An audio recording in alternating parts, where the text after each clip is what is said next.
only silence. Suddenly, a figure stepped out from behind a tree. It was tall, thin, and its skin was pale, almost like a ghost.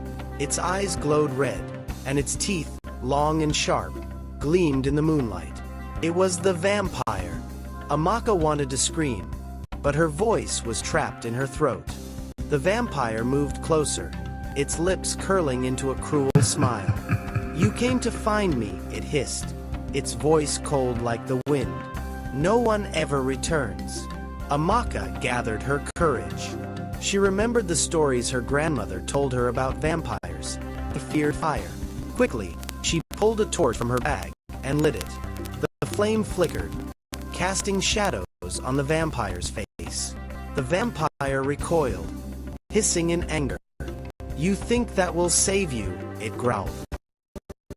Without wasting it, Amaka threw the torch at the vampire. The flames caught its cloak, and it let out a blood-curdling scream, vanishing into the darkness. Amaka ran back to the village, her heart racing. She could still feel the vampire's cold eyes on her, but she knew she had to keep moving. When she finally reached the safety of her hut, she collapsed, panting. The villagers gathered around her, relieved she was alive.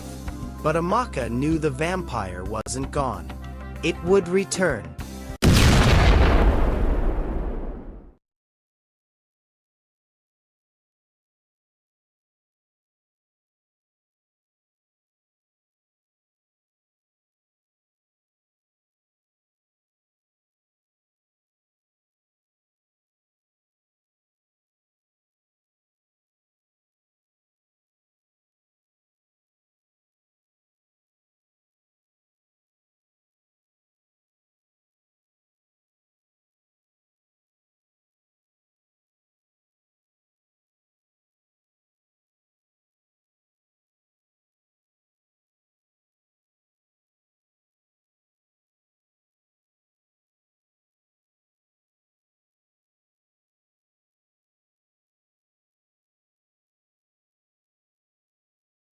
Between man and ape.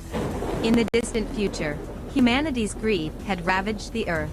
The balance between nature and civilization was torn apart, and in the wreckage of human-made disasters, a new species rose, highly intelligent apes. Over decades, they evolved, learning from humanity's mistakes. Eventually, they claimed the ruins of the old cities as their own, while humans, weakened and scattered, became nomads in the forests.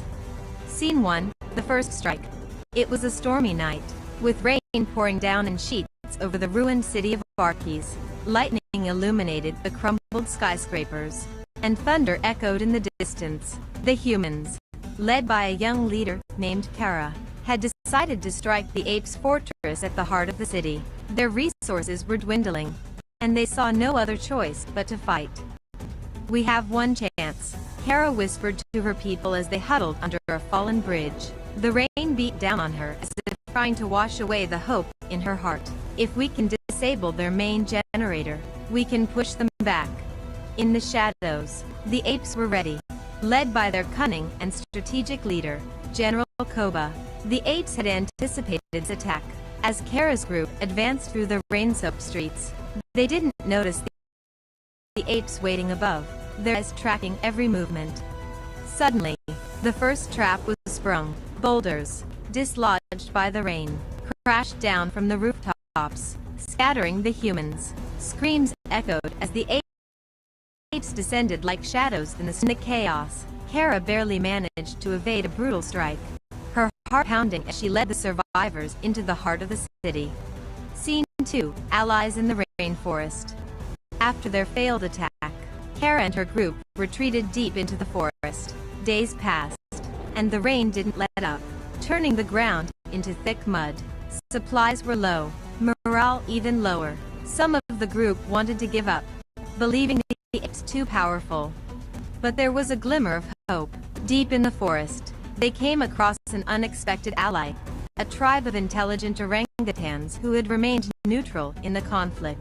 Led by an old ape named Maki, these orangutans sought peace, not war. Maki explained that Koba's thirst for dominance wasn't shared by all apes. Under the cover of rain, Kara and Maki discussed plans for an alliance. "You are not so different from us, human," Maki said, his voice soft yet powerful as the raindrops slid off his orange fur. "Both of us only wish to survive." With their new allies, Kara's group had a chance.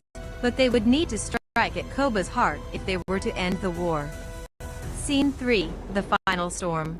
The final battle took place atop the towering remnants of a human skyscraper, now claimed by the apes as their fortress. Rain fell in torrents as Kara and Maki's forces approached under the cover of the storm. Lightning flickered across the dark sky, briefly illuminating the battleground. Kara fought her way through the apes, determined to confront Koba himself. As she reached the top of the fortress, she saw him, standing tall and fierce, rain dripping off his fur, his eyes filled with cold hatred. "You've led your people to their doom, human," Koba snarled, gripping a jagged spear. "This world belongs to us now. We can share it." Kara shouted over the storm, her voice breaking through the thunder. "We don't have to fight." But Koba refused. The final duel began. Brutal fight amidst the rain and ruin. Kara was swift, dodging Koba's powerful strikes. Exhausted from the war, just when Koba was about to deliver the final blow, he intervened, his large frame protecting Kara. "Enough, Koba," Maki bellowed. "This is not the way." Koba hesitated for the first time, but it was too late. Kara seized the moment, knocking the spear from his hands. With the apes watching from below, Kara offered Koba a chance to end the violence peacefully. Defeated, Koba dropped to his knees in the rain, his fierce resolve broken. The war was over, not won by brute force, but by the promise of a fragile peace. Began to lighten. Humans and apes alike gathered, uncertain but hopeful. Kara and Maki stood side by side, knowing that the future of their world would be decided not by war, but by cooperation. The rains that had once symbolized destruction now washed away the hatred, leaving only the possibility of a new beginning.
Evening in the small village of Amaka, a young girl known for her bravery, sat by the fire outside her hut. The village had been silent for weeks. Whispers about strange things happening at night. Animals were found drained of blood, and some villagers had gone missing. Everyone believed it was the work of Banj, the vampire of legend, but no one had ever seen it. One night, Amaka's curiosity got the best of her. She decided to go into the forest, where the vampire was rumored to live. The forest was thick and dark, the only light coming from the pale moon. As she moved deeper, she heard a faint rustling in the bushes. She froze, her heart pounding. Suddenly, a shadow darted past her. Amaka turned around, her eyes scanning the trees. "Who's there?" she called out. But there was only silence. Suddenly, a figure stepped out from behind a tree. It was tall, thin, and its skin was pale, almost like a ghost. Its eyes glowed red, and its teeth, long and sharp, gleamed in the moonlight. It was the vampire. Amaka wanted to scream, but her voice was trapped in her throat. The vampire moved closer, its lips curling into a cruel smile. "You came to find me," it hissed. its voice cold like the wind. No one ever returns. Amaka gathered her courage. She remembered the stories her grandmother told her about vampires. They feared fire. Quickly, she pulled a torch from her bag and lit it. The flame flickered, casting shadows on the vampire's face. The vampire recoiled, hissing in anger. "You think that will save you?" it growled.